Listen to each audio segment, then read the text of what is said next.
Hey everyone, thank you so much for coming back to my YouTube channel. My name is Kim and this channel is my PhD, my prison history diploma. The goal of this channel is to spread education and awareness to people in the world that have not ever been incarcerated, what it looks like for a formerly incarcerated person to regain their place in society.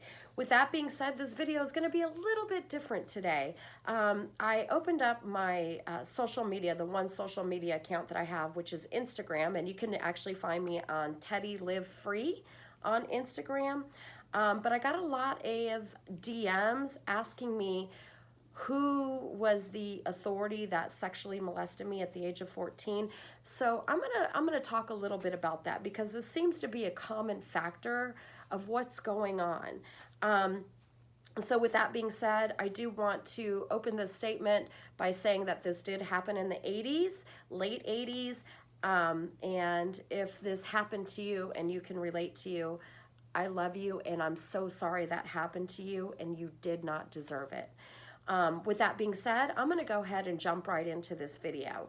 So I was 14 years old and I was going to a private Christian school, and I had a PE coach that really showed me a lot of special favoritism. You know, he would ask me, hey, where do you want to go today? Because PE was actually off campus. We didn't have a PE building or recreation center or anything like that. And he would start turning to me and asking me, well, what do you want to do today? Do you want to play basketball, volleyball? What does Kim want to do today? And I really appreciated and relished in the fact that, you know, somebody was asking me what I wanted to do. And it was an authority figure, and it was a male authority figure at that. So it was quite exciting for me to be able to communicate with a male figure because my father really wasn't in my life then. My mom was a single mother. She worked very hard to support 3 children, and she was also going to college back then, if I remember correctly. I know that she worked really hard, and me being involved in sports was a huge outlet for me. And I played everything from volleyball, I did track, and I did basketball, even though I'm short as heck, but I just loved sports. So we connected on that sports level, and when he asked me what I wanted to do for PE, it was just amazing to me. So it started off like that, and then at the end of our PE class, you know, off campus, we would be driving back, and he would ask me if I would help him put up the equipment. So I started helping him put up the equipment, the basketballs, the tennis rackets, or whatever we brought off campus. And it was this little like closet office thing, and it had a locker or whatever.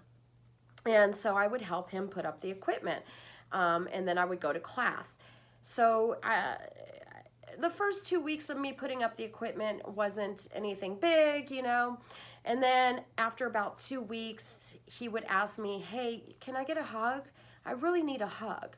And I would hug him after putting up the equipment. And that lasted, you know, about 2 to 3 weeks. And it grew into one day he said, I wrote you a letter. And he handed me a letter telling me that he was developing feelings for me. Now, I was 14 years old, not really having a father figure. My mom was very busy, and, you know, somebody was showing me some sort of affection. And I'm not saying that I was neglected by my mom. My mom is absolutely amazing. You know, keep in mind that she was a single mother, raising 3 children, doing the absolute best that she could without having another person in the home to help her take care of us. With that being said, when I got the first love letter, I was just giddy, you know. I hadn't ever had like a sexual experience in my life, never felt love, you know, from a person that wasn't in my family. So this was quite exciting for me. And then it was during track meet season, and you know, I told him, you know, even though I was in track, I don't know if I can make it to some meets because my mom works sometimes on weekends. So the PE coach decided to reach out to my mom himself and asked if he could pick me up for a track meet. And my mom was just so very grateful to have that kind of help. So of course she said yes. So the PE coach picked me up for a track meet, and he said I got to stop somewhere. So he drove me to a trailer park place, and we pulled up to a trailer, and he said, come on in with me. And I went in, and there was alcohol there, and he's like, do you want to try some alcohol? And of course I said yes, and I drank a little bit, and he said, come on, let's go lay down in the bed together. And that's where he proceeded to sexually take advantage of a 14-year-old. And after that was done, he took me to a track meet like nothing ever happened. The school ended up finding out because I did tell another student. By that time, he had written me quite a bit of love letters proclaiming his love for me. And the principal of the school found out. I got called into the principal's office, who was actually the pastor of the church that was on campus. And he asked me this is what he asked me. He said, are you having a personal relationship with the person's name? And I was shocked. I didn't know what to say. In the meantime, little did I know beforehand, the principal called my mom and said, listen, this is what I heard. My mom did go into my bedroom, and she found a shoebox with love letters from the PE coach to me.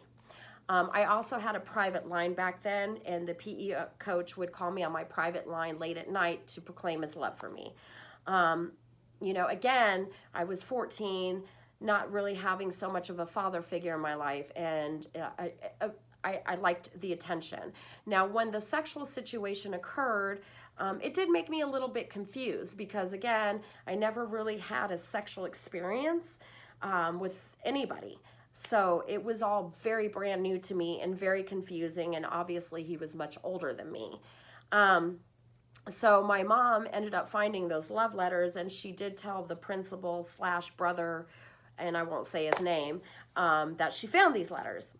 So I went home after school thinking everything was good, well, not everything was good, but thinking, okay, they found out, I didn't actually know what was going to happen. And the next day I get up for school, and I go to school as normal, and around in the afternoon, I can't tell you what time because I was 14 years old, and the principal calls me in his office, and he said, you can't come to this school anymore. We're kicking you out of school. This is a scandal, and we believe that you manipulated the PE coach. Basically, not in so many words, telling me that I seduced the adult, and I could no longer attend school there. It changed the course of my life. My mom was a single mom, and again, she did the best that she can, so please do not judge my mom on this video. But she didn't know what to do. And of course, she believed somebody that was a God figure, a pastor, and a principal of a school. Not saying that my mom told me it was my fault, but she did allow them to kick me out of the school. And that's when I was upset. I was upset with the label, but I at that age, I just felt like a horrible person. I felt like I ruined somebody's career. I hurt this PE coach, and I just was so confused. I didn't feel safe. I didn't feel like I was a good person. I felt so many negative things about myself because of this incident that I ended up running away from home, running from my feelings. And I wanted to put this video out there because I feel like that mess is a message today for the next person. I went from victim to survivor to thriver today. So I need to carry the message and let people know that this happened to me. And if this happened to you and it got swept under the carpet, I am so sorry that happened. And if you're a young person and you're a teenager and this could possibly be happening to you right now, I beg of you to please go to a trusted authority and tell them what is happening. This is not right. This is not you. This is not the correct behavior from an adult to a teenager. Those are very formative years, and you deserve proper love. That is not proper love. So I did want to explain that because I've been asked that question over and over and over again. You know, who was that authority figure? You know, people are very curious, and I understand that. And I did put that out there in my first video. So I just felt like today it needed to bring to light what happened and what that incident looked like. And you know, again, I firmly believe that we are here as a community, formerly incarcerated people, that we are to take charge of the change. I didn't ask for that incident to happen. And that incident, like I said, changed the course of my life. And because I ran away, I got involved heavily into drugs and alcohol. I drank at the situation and I drugged at the situation. Today, that's not the case. I don't live like that today. And anybody else that's struggling with drugs or alcohol, you don't ever have to live like that again. I promise you there's a solution. And if this happened to you and you need to talk about it, or you need somebody to listen, or you're having issues with drugs or alcohol, feel free to drop a comment below. I'm happy to help you. I am a hope dealer and a hope healer. And again, I'm not special. I'm just here to show you that we can heal. We can heal, and we can use the past mess as a message today to carry that hope and strength to the next person. And I love all of you. And like I said, my Instagram is Teddy Live Free. And if you want to be anonymous and not drop a comment, I completely understand. Feel free to send me a personal message on my Instagram. I will respond to every person that needs a hand up and hope and life breathed into their spirit. With that being said, I love all of you, and thank you so much for coming to my YouTube channel and supporting this beautiful purpose and cause today. Thank you.